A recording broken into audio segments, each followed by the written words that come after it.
We have a name. We have a suspect. All we have to do is find him.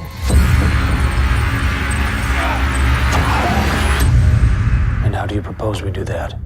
I have a plan. The Alienist is a dark psychological thriller that takes us into the seedy underbelly of New York in the late 1800s. We find a group of unlikely heroes that decide to fight the biggest evil human race has ever known. That's a serial killer.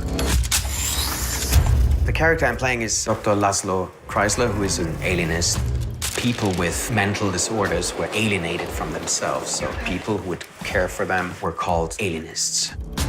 Chrysler has the ability to put himself into the mind of the killer. This unorthodox mindset doesn't make him very popular. My God, Laszlo, sometimes you can be as subtle as a blowtorch. John Moore. He can fluctuate between the echelons of society and also the underbelly of New York City. John has a very big heart. It's been broken, it's fragile. I think he gives an audience access to the story that Chrysler doesn't. But there's something about the two of them that form a whole human being. Miss Howard, let me introduce you to Dr. Laszlo Chrysler. I've read your work. I found it fascinating. Most of it. Sarah Howard is the first woman to work in the New York Police Department. Sarah's journey is not a perfect one, and it's not without setbacks. You see the inequality that she has to deal with.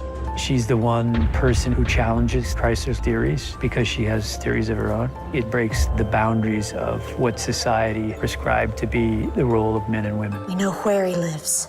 We're closer. Not close enough.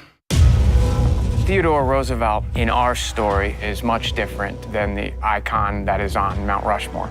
He's struggling a lot with the case, with the corruption in the police department. Roosevelt and Chrysler, they're at odds, but he has to swallow his pride to catch this killer. If you don't succeed in stopping these murders, you'll soon find your head on a pike, and mine right alongside it. I find the bones to be the most reliable witness, while my brother's more a man of the flesh. He means the soft tissues. The Isaacson brothers are these two detectives who, as Jewish detectives, have been sidelined by the generally Irish Catholic police force at the time. We are solely interested in employing the scientific method to crime scenes, and that is not an accepted norm. Through the eyes of the Isaacsons, we witness the birth of forensics. We know the killer's conscious thoughts are fixed on violence. If we get too close, that violence might well spill over onto us.